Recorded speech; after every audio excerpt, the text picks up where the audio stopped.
What's going on? We're live. What's going on? We're live. We're live. Let's just make sure we verify that you can hear me. Yes, you can hear me. What's going on, guys? Happy Memorial Days weekend. If you live in the United States, you should live in the United States. If you're interested in this topic, today we're talking about how much money you can make in real estate. We're doing a quick live session here. And today is Memorial Day weekend, so I don't know if people are in the mood to talk about uh, real estate to the extent I would like to. But, I generally don't like to prejudge. So let's keep going anyway. But today's Memorial Day weekend. Welcome, welcome. And the good news is that I'm here. And I had one of my coaching clients earlier ask me if if I participate in holidays. I do, you know, but it just doesn't mean I can't come and hang out with the people I care about and share some love, hang out, talk about topic of passion, real estate, wholesaling, and all of the above. So definitely, I wanted to come here and hang out today and just talk. If you're one of the people that have served this country, United States of America, thank you. If you're a family member of a person that has served this country, thank you. I appreciate you. All right. So, with that being said, let's talk about real estate wholesaling. How much money can you make? How much money can you make wholesaling real estate? Um, it's that question is a loaded question. And when people ask that question, it's one of the most asked questions. And then when people ask that question, I'm often thrown off, okay? A little bit, okay? Because I'm not in the selling mode. Now, if you go to any of the presentations, selling presentations where they want to sell you a guru course or something like that, of course, they're very quick to tell you, hey, you can make $10,000, you can make $20,000, you can make $200,000. But really, honestly, the best way I can answer that question is to probably tell you a quick story, okay? And then basically, hopefully, you can relate to it and then see what's possible for you, okay? Just over this last weekend, I had a meetup that we do here bi-weekly in central New Jersey. And, I was asking the gentleman how much he makes, and he was like, I mean, I do well. He was talking about he didn't want to strike out. All right. And I'm not really a fan of I don't really watch baseball. I don't know how they score baseball, anything like that. So instantly I said, "Hey, what is that, baseball?" And he said, "Yeah, you don't play baseball." I was like, "No, I don't." And then he goes, "Yeah, it means I don't want to lose money." I was, "Oh, you don't want to strike out, you don't want to lose money." Oh, okay, okay.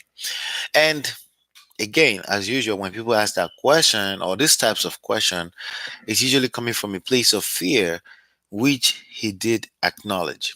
Okay. And his fear is he doesn't want to lose money. Okay. So now we're talking real estate wholesale.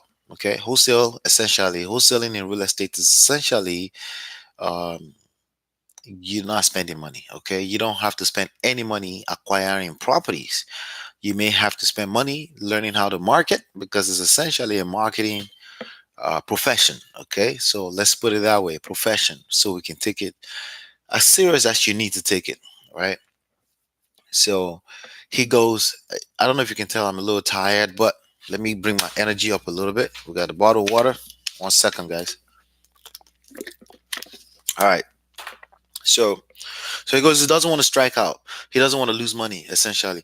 So, well, here's the thing. The only way you can lose money in real estate period is if you quit. That's it. Okay. The only way you can, I don't care how much you invested in your education. You could have invested $100,000, $200,000, $50,000, $70,000. I personally don't think any of those fees are worth what is possible for you in real estate wholesaling. We're not talking about you making a one-time income like a lot of people do these days. They close that one deal and then nothing happens after that, essentially because they got lucky. They got lucky driving for dollars. They got lucky knocking on doors. They got lucky because they threw a little quick mud and something stuck. But the idea of getting lucky is that it's not going to happen over and over again, right?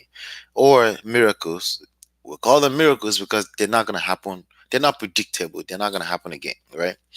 So I told him, well, the only way to lose money, okay, I don't care how much you've invested in your education, by the way, it doesn't matter. It's still not worth what this business is worth to the people that never quit on themselves. All right. And I don't mean that in a kumbaya, inspirational. If you're inspired, good. That's awesome. But I mean that as in strictly from a data standpoint, empirical, provable data based on the people that are doing this consistently and are winning doing it. Okay, that's where I'm speaking from. I'm not speaking from you got to believe. No, honestly, I can't. I guess I can inspire you to believe, but it's completely up to you. You can make sense of the idea of putting an offer on a property and somebody potentially saying yes to a completely offer that's basically 30, 40 cents, 50 cents on the dollar. Is that possible? Well, the question is go to thrift stores, right? Go to the pawn shops, right? People do that all day long. They go say, hey, I got a phone, but I need a quick dollars. I need money. I need $20. I need $30. I need to pay that phone bill, $50. But I got this phone I'm not using. How much can you pay for it? That's the pawn shop, right? It happens all the time. Okay. Well, guess what? It happens all the time in real estate. People do uh, hang on to property for a while that property on their financial books, on their financial profile is burning them up. So your job is to try your best to be in front of people, as many people as humanly possible, where you could say, "Hey, I buy houses. Hey, I was wondering if you're open to a cash offer on your property." That's really all you have to say, and you have to say that as many times as humanly possible, within a decent amount of time, where you're gonna have enough momentum so you don't quit on yourself. If you don't have momentum in terms of a certain level of rush coming through your body while you're trying to do that, you're going to quit on yourself because you're human at the end of the day. Okay, because majority of people that you give an offer to purchase the property will say no. That's just the way it works. If majority of people were saying yes, I mean, think about it, everyone else would be doing it, right? Everyone would be doing it, right? And how do I know? Well, here's a quick proof. Testimonials. Look at all the testimonials, the success stories, right? The success stories, you watch them back to back to back on YouTube when the gurus are trying to sell you something, and it makes you feel for a second like, oh wow, it's working for people. And then all of a sudden you throw in yourself and you realize that we're gonna have to work mentally for the most part. There's no physical work involved in this. This majorly mentally being able to be persistent and do something repeatedly and consistently until you close your first deal. And when you do close that one deal, how much is it worth? I don't know, $1,000. I don't know, maybe $10,000, $20,000, $30,000. My average is $20,000 to $30,000. I've made up to $82,000 in one deal, net, pure cash in my pocket. Okay, so is it possible? Yes, of course it's possible. How possible it is? How much? How consistent can you get? With just calling people, with reaching out to people either proactively or reactively or in a direct response way, which is my favorite, right? How consistent can you be at putting out offers on properties around the nation, anywhere in America? How consistent can you get that? If you have the right tools, right? If you have the right training, the right education, the right mentorship, right? The right all of the above in place, could you consistently simply ask a homeowner if they're willing to accept $30,000 for a $100,000 home? When they turn around and they say, hey, you crazy, that's a lowball offer. That's disrespectful. Are you going to quit on yourself? Are you gonna assume it doesn't work for the first time you get hit with that, right? Or they say, have you, I don't want to sell my house. I don't want to give my house away, right? A house away. Um, are you just going to say, it doesn't work? Right? How consistent can you do that, especially with the right tools and the right education? Those two things are essential in order for you to build skills, and of course, you got to be the part the right team as well too. If you can put yourself within a team where you know that success has already happened before, it's a little bit easier for you to do that because you're gonna need all the encouragement you need. Okay, you're gonna need. So, how much money can you make? I think I've answered that in quite a few ways, but I think it's also relative. It depends on where you're coming from in life. It depends on if money has always been an issue in your personal life. There's a good chance that you don't believe you could ever make any kind of money. That same reason could be the reason why you feel like I'm going to make all the money I can make in this life because I can't stand being broke ever again. I will never be broke again because I'm going to do everything in my power. Sorry for banging the table. I'm going to do everything in my power to make sure I will never be broke again. The same reason motivation can be used in either direction. It's completely up to you. You could be like, I don't believe I can make that kind of money. Or you could be like, no, no, it's not a matter of belief. I'm going to make sure I make that kind of money and more. Right. So that's completely up to you on what's possible. You can make or break your own future with this. It's just a matter of hanging around something long enough, it becomes second nature. Okay.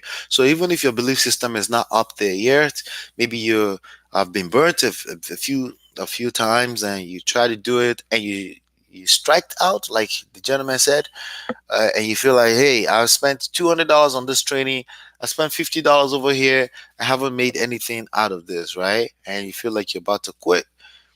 Listen, just hang around. Sometimes a lot of people stick around. They keep watching webinars, watching videos of their favorite gurus for 2 years, 3 years, 4 years. They don't close the deal. One day they wake up and they say, you know what? I want to make this happen. Okay, I want to make this happen. All right, so that's what's going on. That's what's going on. Basically, what I want to do right now today, I'm going to try to make one call. Okay, I'm also going to do a Q&A. Okay, so we're going to hang out a little bit live here and make the most out of this time. Let me see what I have here. Let me see. There's a follow-up call that I can make here. Let's see. Let's see if we can call Chonghar. Yep. Let's we're gonna try that one call. If it doesn't go through, we're gonna do some Q&A. Okay. I do not cold call myself, but we do run our business around cold calling and generally anything we can do with phone numbers. Okay. Anything we can do with contact information. That's how we reach out to people. We do engage in reactive as well as proactive forms of prospecting and marketing. If you don't know what that is, you need to know what that is, what each one of those things are. Okay. And let's see if Changa picks up. Let's see here.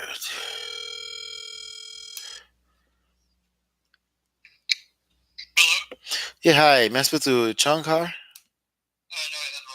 Wrong number. Thank you. Sorry, that was wrong number. So now that was the wrong number. Now, if you hit a wrong number, are you gonna quit? Okay, or you're just gonna be like, oh, that's a data. That's a piece of data. You should be. That's a piece of data. You start calling people. The more people you reach out to, the closer you get to a deal. Very, very simple. Okay. Now, how do you reach out? You could be proactive or you could do a reactive form of direct response marketing. Simply means you put out an ad. You could put an ad out in the form of a direct mail or Facebook marketing or any type of PPC that says, hey, I buy houses, and you wait for people to respond to that. In that form, you need to spend enough money to get enough response so you can filter through them and see who is willing to sell your property at a discounted price. Wholesaling essentially is the heart and science of of locking under contract at a deep discount real estate properties and then turning it for profit. Okay. But the first step is to identify and find deeply discounted properties, real estate properties. If you can do that, If you can put marketing and prospecting in place to do that, you can make 10,000, 30,000, $20,000, $82,000, and you could do a few of those in any given month. After a while, you just have to build a pipeline and enough momentum to get that going. Okay. All right. So that's what we have now. Let's do some Q&A. How is that? Let's do some Q&A. All right. And shout out to Shin Sean. No, no, I don't know if I pronounced that name right. Her name is She Sean. Shout out to her for shout out to She Sean. Shout out to Kevin Gibbs for basically engaging us here. All right, so let's see here. I'm gonna go through some of the questions that I got over the week, and then we're gonna address them and see if we can help a few people get through this game. This game is a lot of fun when you hang around in the right community. Let me see here. I wonder what this is. Interesting. You need to explain yourself wherever you are. Sometimes people say hello. I don't know who you are. I'm not gonna respond simply because I don't have the time. Sorry. Let's see here. Oh, awesome. Let me go here.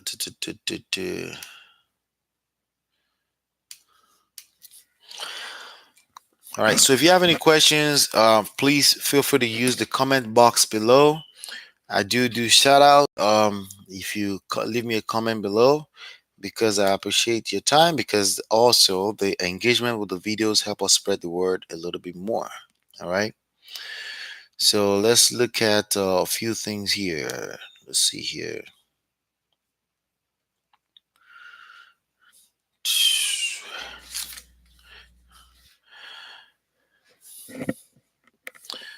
All right. So somebody says, "Hello, I'm a wholesaler. I have buyers looking to buy properties in Passaic County, Bergen County, and Hudson County." Okay. So anytime a person says that, I could tell they're obviously they said to themselves, um, I'm a wholesaler. So, for a lot of time they won't tell you they're wholesalers, and they'll say they're the buyers. But thank God this person is upfront, and basically all I have to do is get their email address and put them on our buyers network. Buyers network is a little bigger than buyers list. Buyers network contains a buyer or anybody that can bring in a buyer. It could be a wholesaler, it could be a realtor, it could be investors, it could be other professionals, hard money lender, private lender, people that can potentially be in front of an actual buyer. You want to get all those people in a database where you can contact them automatically using CRMs.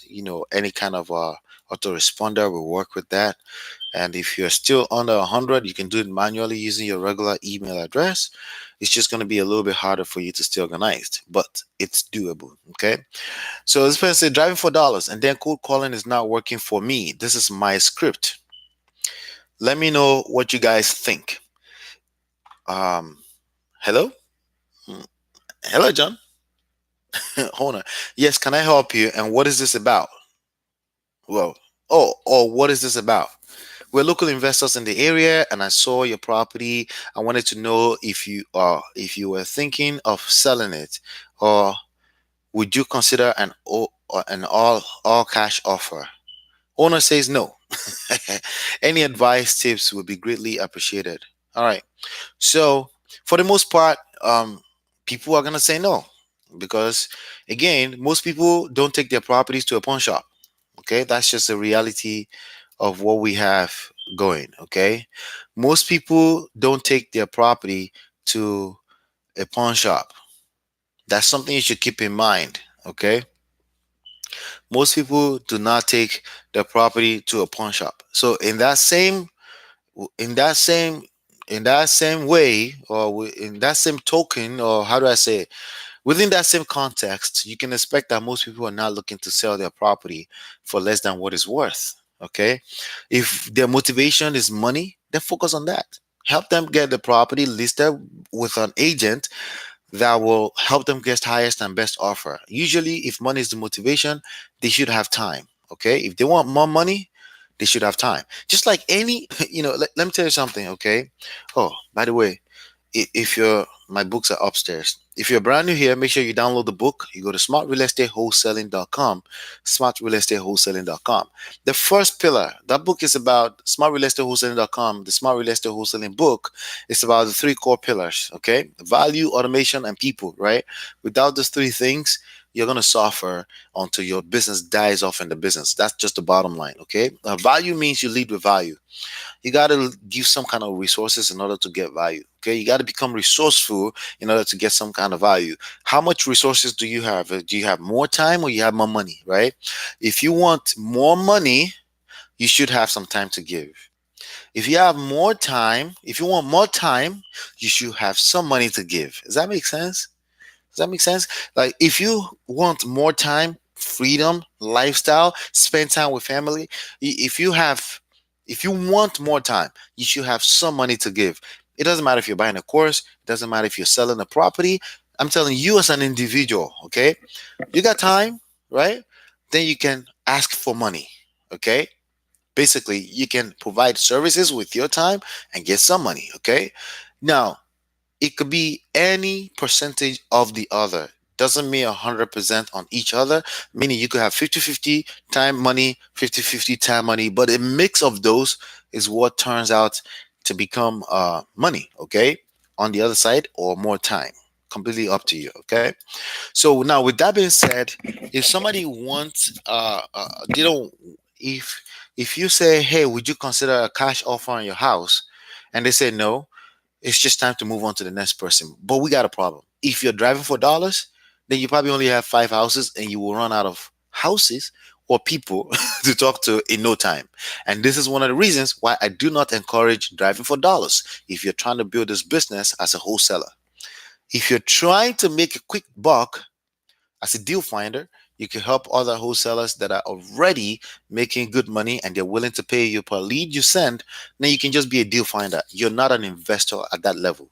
You're just a deal finder, and there's a very good chance you will quit very soon because it's extremely aggravating to be driving around town aimlessly and not close a deal. You can't wait. You can't afford to wait for a deal in that sense. You need volume. You need data volume. You need records, meaning human beings, people, motivated sellers in volume in order to be able to wait and close a lucrative deal. Okay. But if you have some time and you want to drive around for dollars, find other people that are willing to give you $1, $2 for every house that you send their way that qualifies as their criteria. But you're not an investor. That's not what that is. If you want to be an investor, you're going to be an entrepreneur. You understand data collection. You understand that you need to go through lots of data in order to find a deal. Okay, here's another example with the pawn shop thrift store example. Okay, the thrift store and the pawn shop, they don't hang around, they don't hang out in their house and say, hey, we do that. No, they open a shop in front of where a lot of traffic are going through back and forth, and everyone can see them, meaning a lot of human beings can potentially see that, right? And say, hey, I got a saxophone at home that I don't play. I need a quick $75. Let me take that saxophone to this store and see if they're open to. And when you take it there, they say, nah, I can't give you $75 for that. I could give you $30 for this, right? And you say, all right, let me get the $30. You put the saxophone there, and basically they will sell it for a higher price potentially in the future, and they make some good money. But how did they find you? By positioning themselves in front of lots of traffic. Same thing for wholesaling. Okay, as a wholesaler, you're an entrepreneur. As an investor, you're an entrepreneur. You have to put yourself in front of a lots of records of human beings that potentially own properties. They're motivated sellers, and they need to sell the property. Okay. And if you don't do that, you decrease your chances of ever closing a deal. Okay. You increase your chances of quitting on yourself prematurely in the game because your life will be frustrating trying to chase one house for the next 2 days, and then a majority of houses are not going to be a fit. Okay. What you need to do is find a way to put yourself in front of 100, not properties, people that own properties. not properties. Properties does not equal to leads. Leads has to be people. Prospects are human beings, the people that control properties. Okay, your money is in the hands of people already, not the properties, but people. So you could write down all the addresses you want. If you cannot contact the people in control of those properties, you can start a conversation. Okay, so because of that, you're gonna get mostly no's, so you need more people so you can go through a lot of no's, and once you hit a yes, you have a deal that you can potentially shop and make some money on, right? So that's the idea. You're gonna go through a lot of no's to get to the yes. Okay, so the person says any advice tips would be greatly appreciated. That's my advice for you. You need more data. You need to be able to say next as fast as humanly possible anytime somebody says no. That's all. Some will, some won't. So what? Next. SW, SW, SW, and you do that enough times, you will close deals, and this will be a lot of fun. Okay, so that's that right there. Now let me see some of the comments coming up here. Check the file section for other selling script. No, there's no. This really, when it comes to script, let's talk about script for a second. Scripts are guides. Okay, what you're doing is you're offering people to purchase their property at a cash offer. 70% minus cost of repair or lower, something like that. Doesn't have to be exact. It could be 60% or lower. It could be 80%, depends on what market you're in, or lower. The idea is that the property needs to be at a significant discount. So the property is worth $100,000. You need to have a tool in place to be able to check what the value of the property is. You need to learn how to do that very quickly, right? Once you do that, you say, hey, what's the 80% of that? How much repairs does it need? And then whatever number you come up with, once you 80% of $100,000, $80,000, it needs $15,000 repair. Your offer is $60,000. See, I didn't do exact. That would have been 65 if I did exact, right? Hold on a minute. So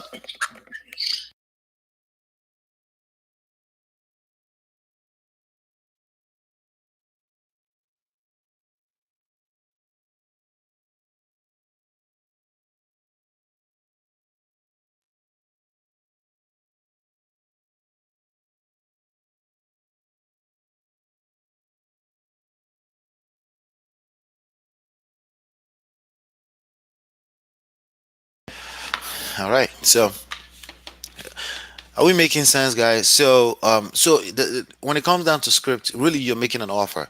Now, there's gonna be some objections.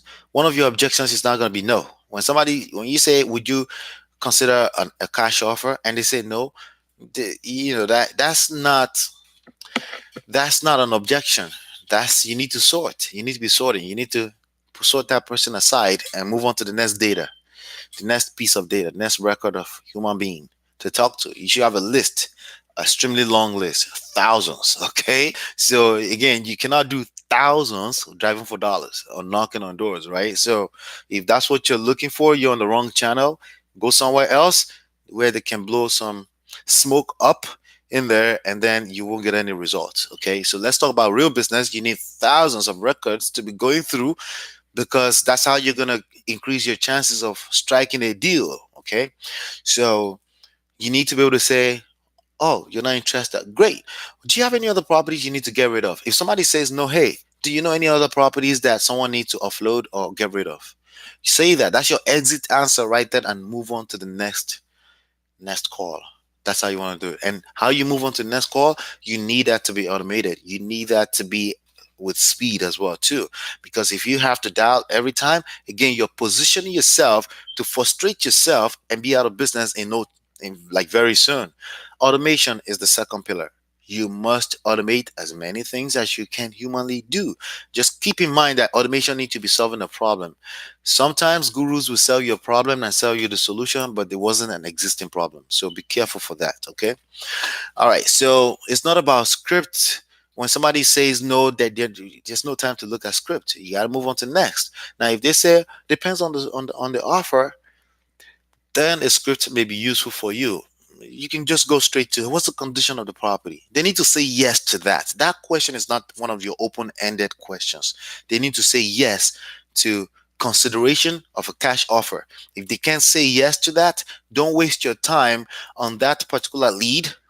You need to be able to say next as humanly possible, as fast as humanly possible. Okay. All right. So some of the files section has numerous and code calling script that you may use. Or well, that doesn't answer the question.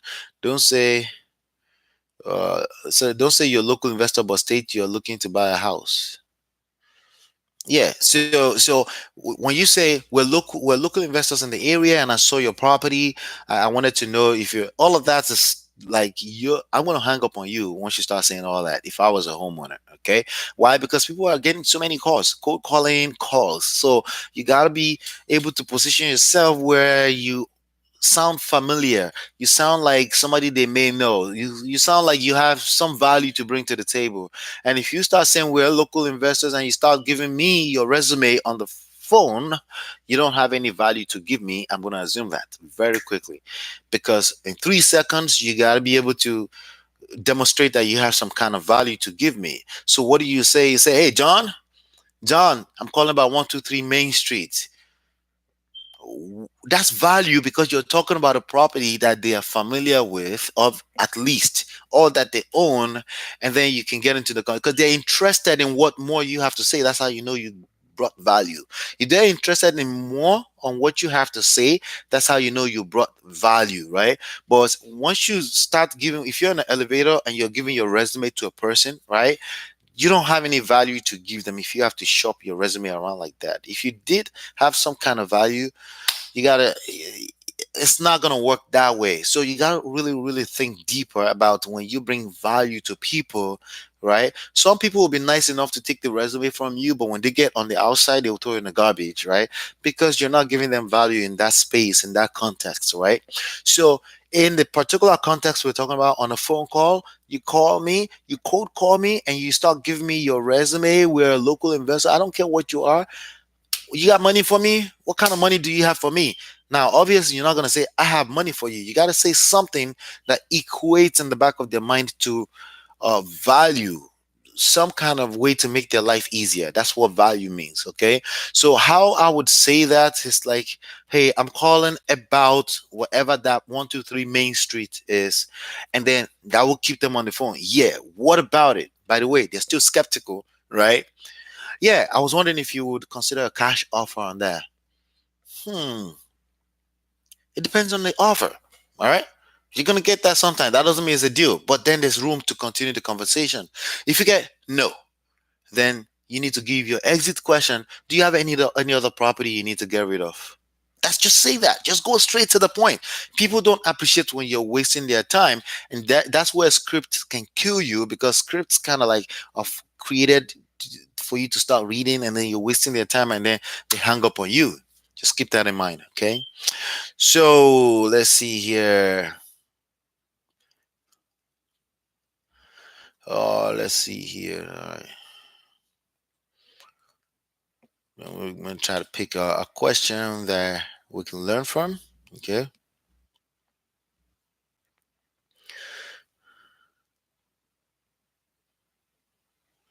Mm, let's see. Uh, okay, somebody says, "Good afternoon. All looking for feedback. 2 bedrooms, 1 bathroom home that sold for $139,000. Comps 125, 113, 144. ARV is 260. Wait, I'm confused. 267 multiplied by 7%. Not much needed for repairs. Estimate what's your okay. All right, all right. So let's be clear here. So a person says, "Good afternoon. Looking for feedback. 2 bedroom, 1 bath home. Last sold for 139K." By the way, how much a property sold for last is completely irrelevant to a deal. So somebody could have purchased for $70,000 last month, and that property could be worth $15,000. Or somebody could have purchased for $70 million last month, and the property is actually now is only 1 month ago is worth $200 million. Somebody hit a jackpot, right? So basically, what that tells you is that how much a property sold for the last time is completely irrelevant to the value of the property. Like 100% irrelevant. It could be a good negotiating point to find out if somebody is motivated, but it's irrelevant to the value, the actual empirical or collected data, calculated value of the property. Okay, how much somebody paid last time is irrelevant. Keep that in mind. Okay. All right, let's go back here.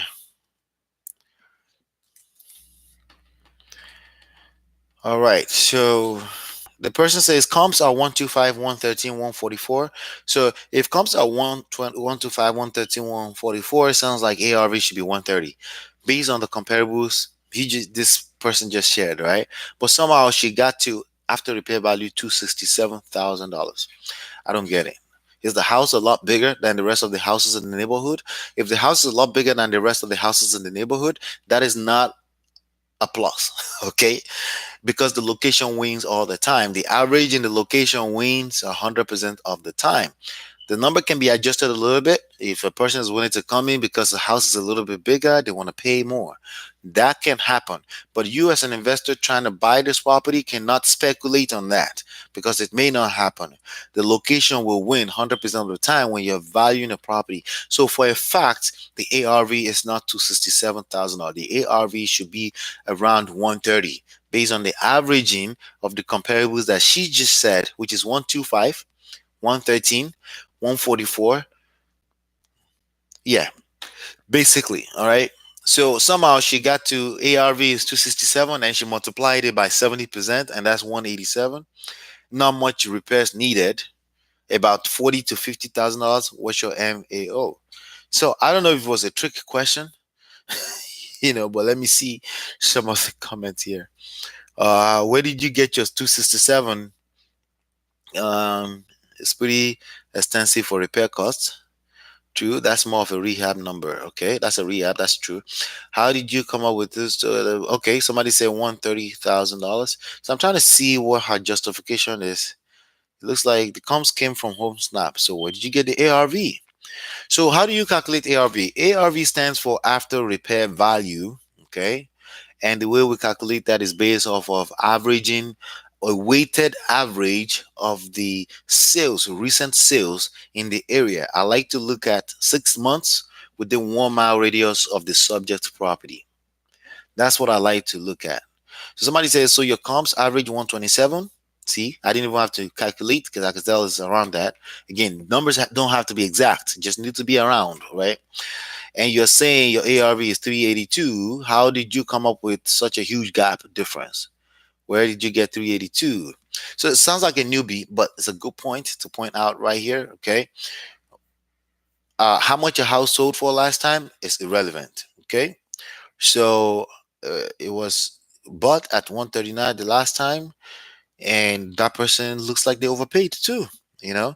So it's relevant to the average. So how much should the maximum allowable offer? Well, that's what MAO stand for.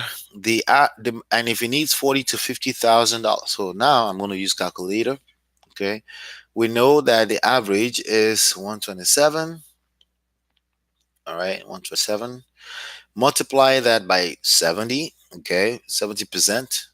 That's 88 minus the higher end of the range for repair, about $50,000. The maximum allowable offer for that property is $38,900. That's it. That's it right there. If that number needs to be around that area, if it's based on everything he just said, okay.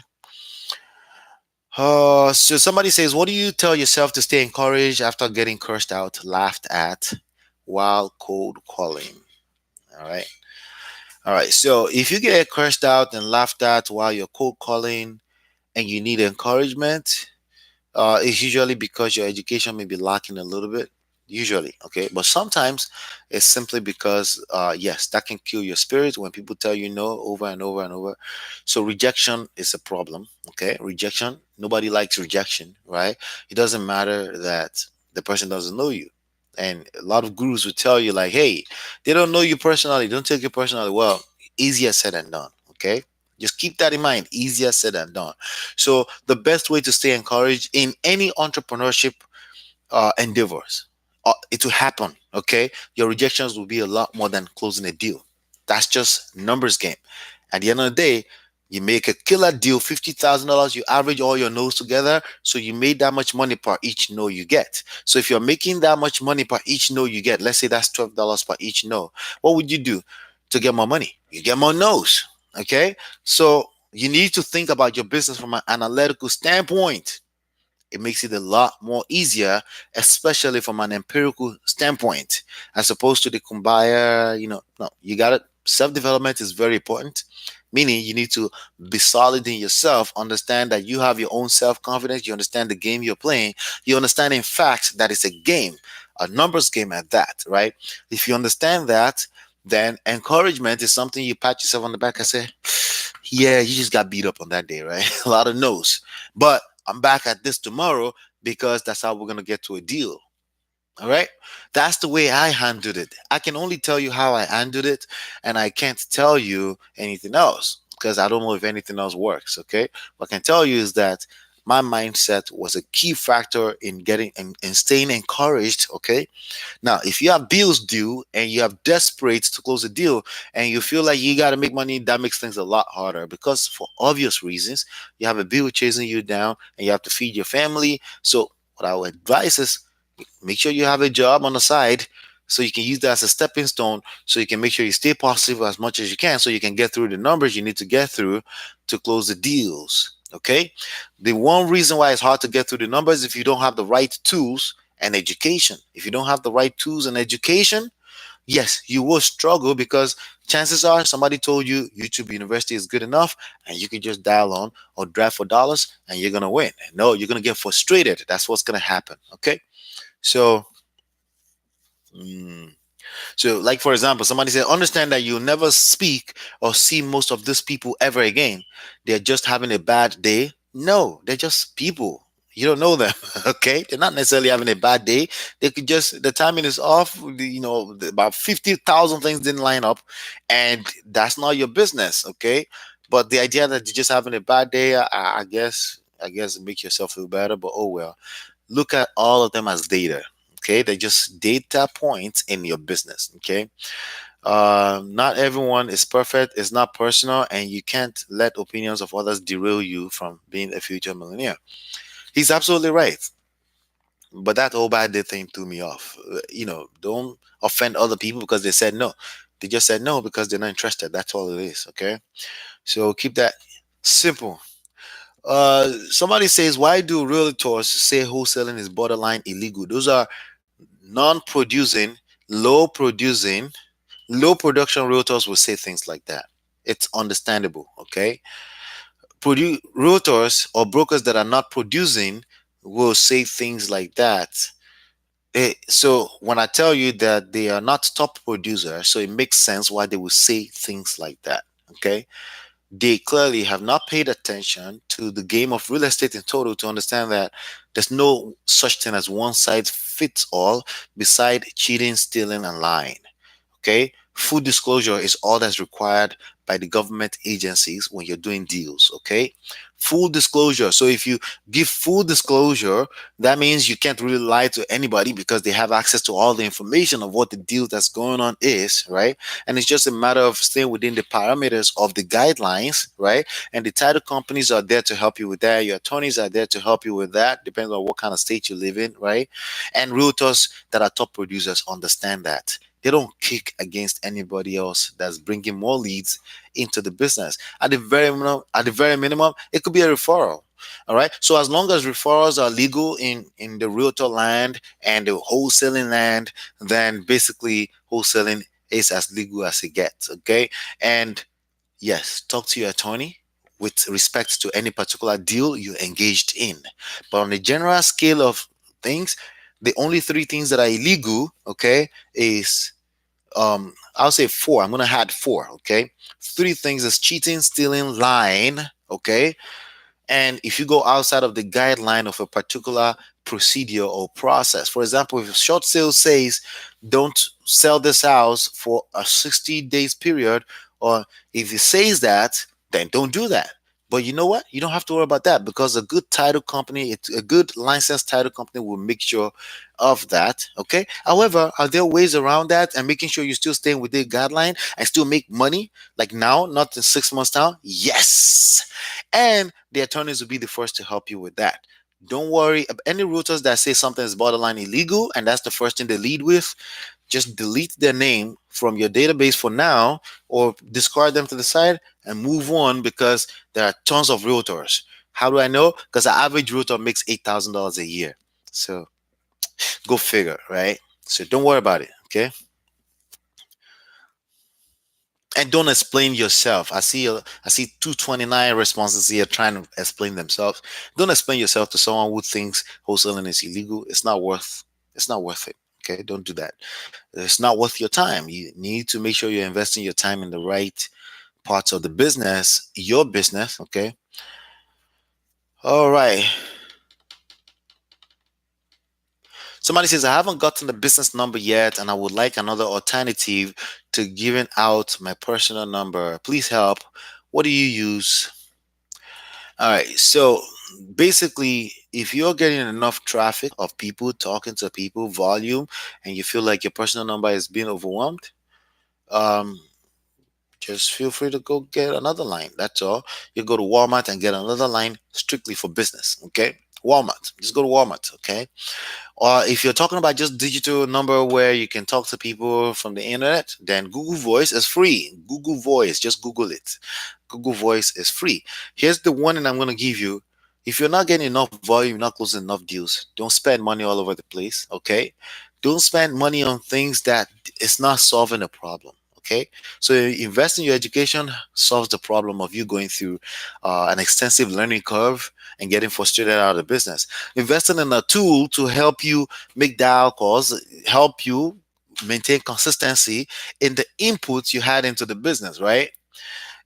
So make sure you're solving the problem when you spend certain money on certain tools or any kind of product. Just keep that in mind. So if your numbers is not buzzing up right now like crazy, then don't worry about that. And a lot of people that ask this kind of questions, they're just kind of like they're in a haste to act like they're a top notch top producer. Don't be in a hurry to do that. There's going to be a right time for that. It's going to be worth it. Okay. All right. Somebody says real estate or truck driving. I'm 20 and honestly always been into real estate. What makes the most dollar? I don't know. What kind of question is that? That's what kind of question is that? Right? Oh my God. People ask crazy questions. Oh my God. That question gave me a headache. I don't know if it's because it's a joke or I feel sorry for him or I'm not sure why exactly. But that question is a loaded question in the sense of the mindset of the person that asked that question. Okay.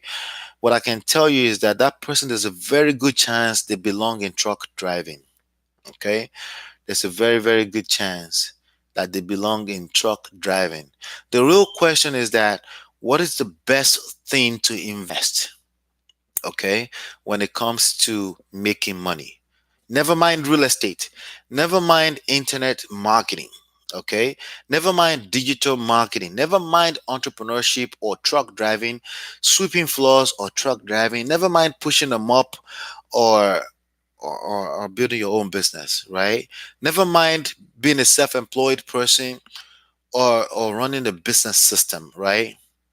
I guess that's what I'm trying to say, right? There's a book by Robert Kiyosaki called Robert Kiyosaki's four four quadrant something like that.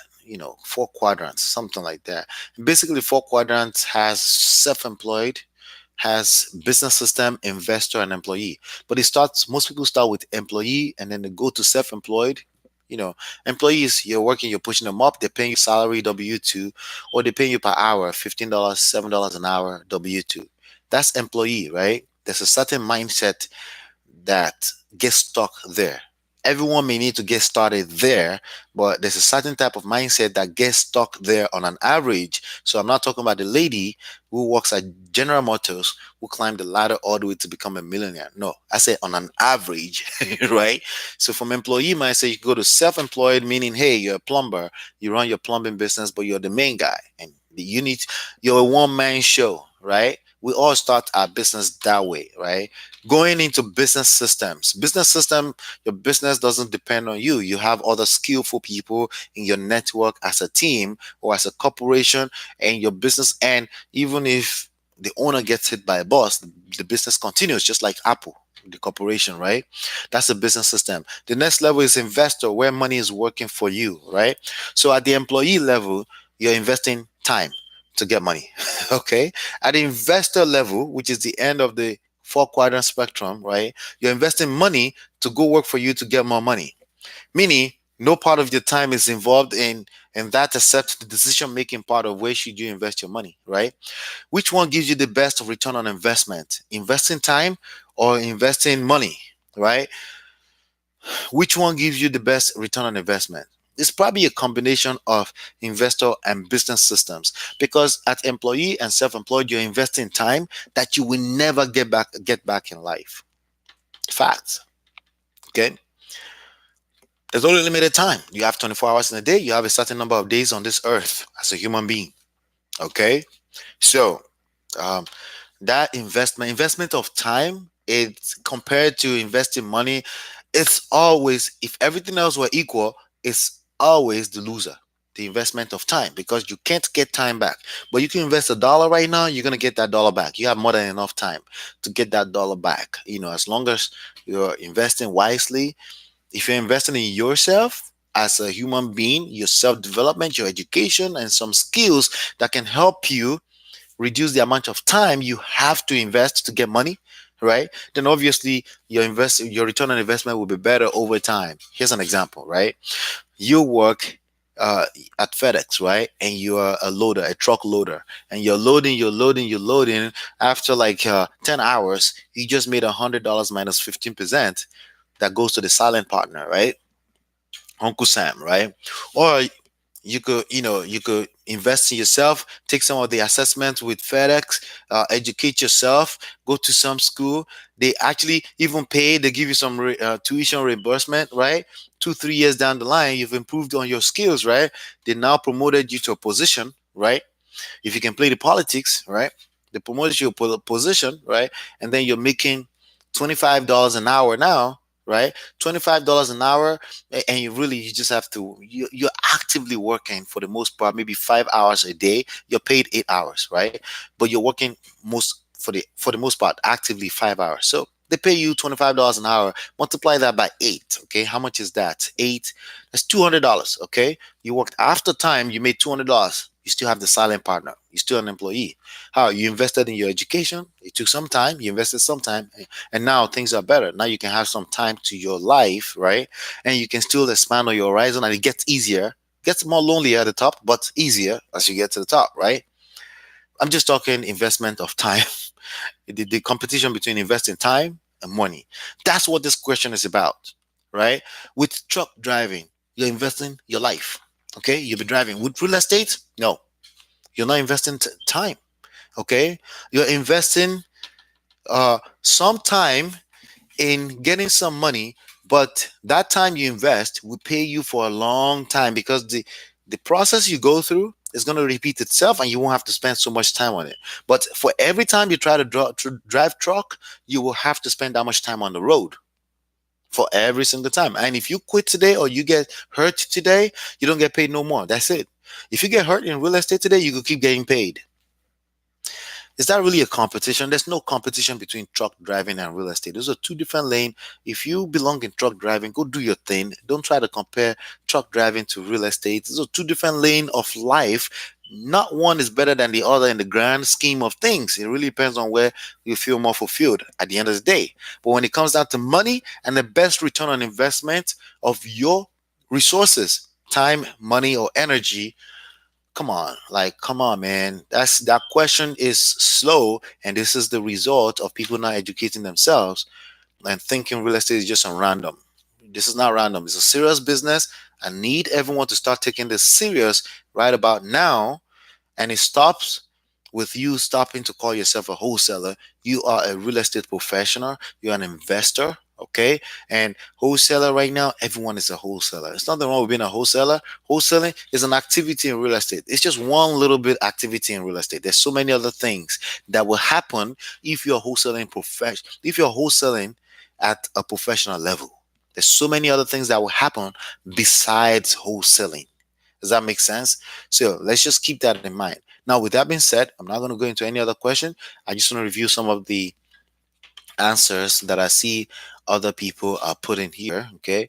And if you're wondering, I do belong in a few groups and I'm monitoring some of the questions. I feel like this is the best way I can answer them. So, uh, rather than answering in the groups themselves. Okay.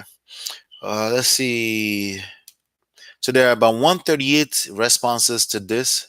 And a lot of these responses are actually funny themselves.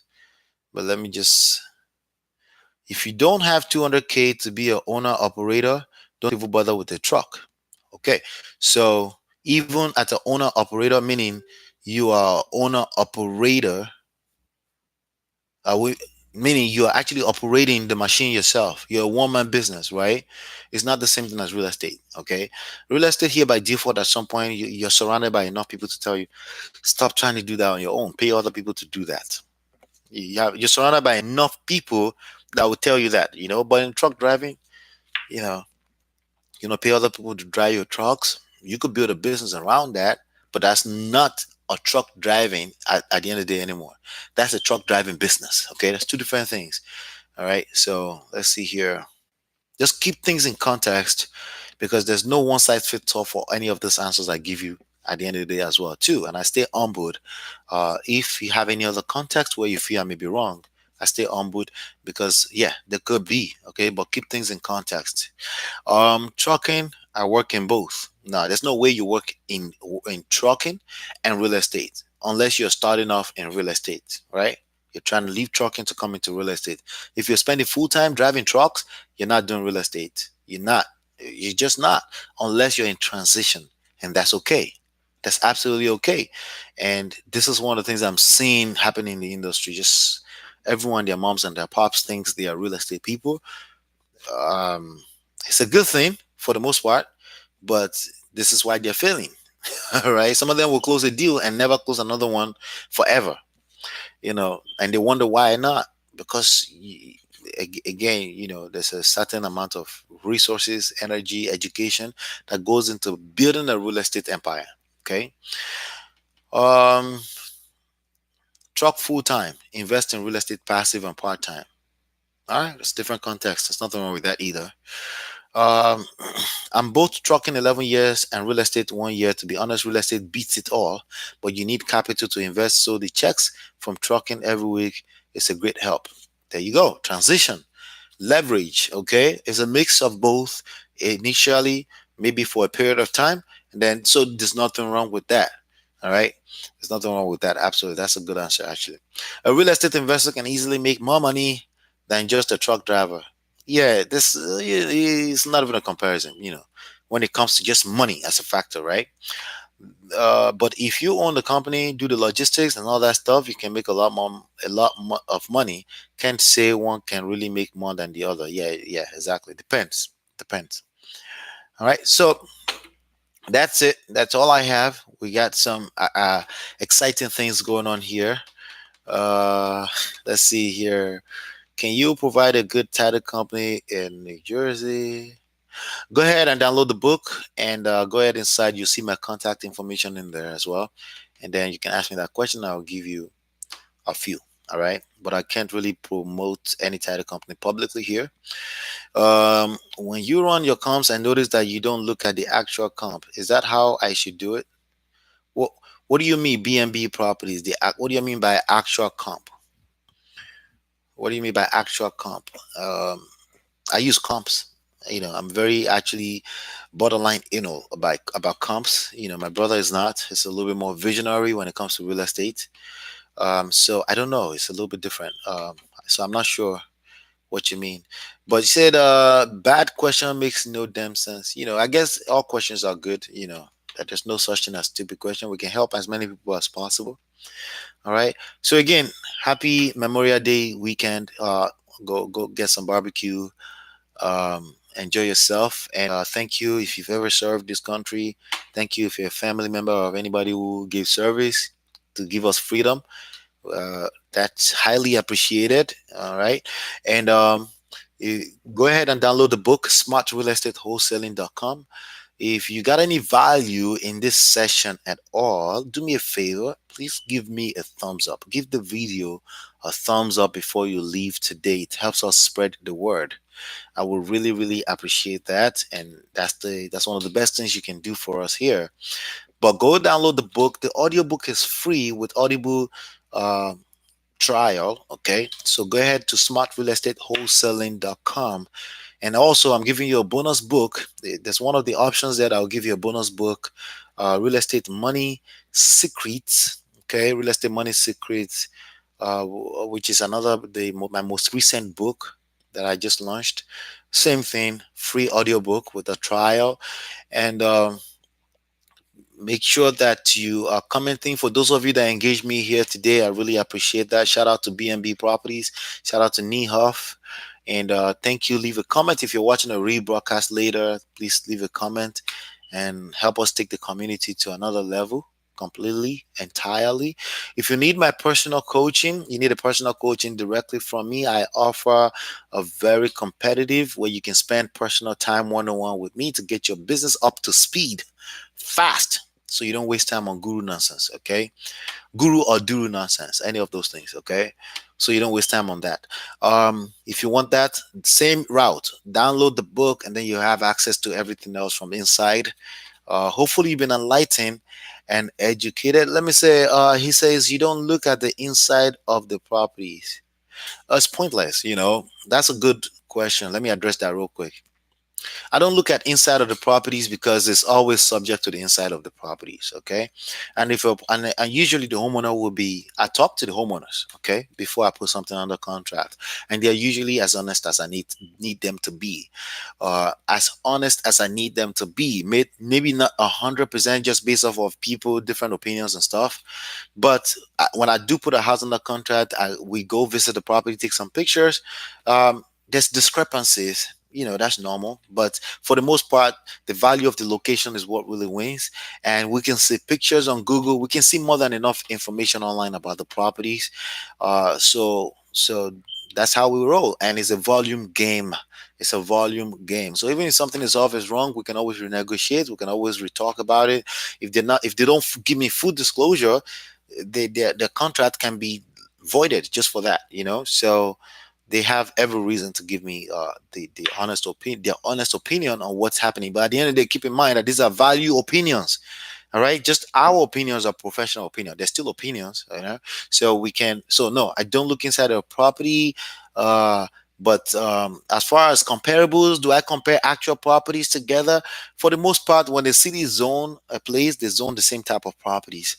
So again, that's a negligible factor that we can argue yay or nay that it helps or works against us. If it ever works against us, we can reassess things, and there's room for that. Okay. So we got to be moving with speed.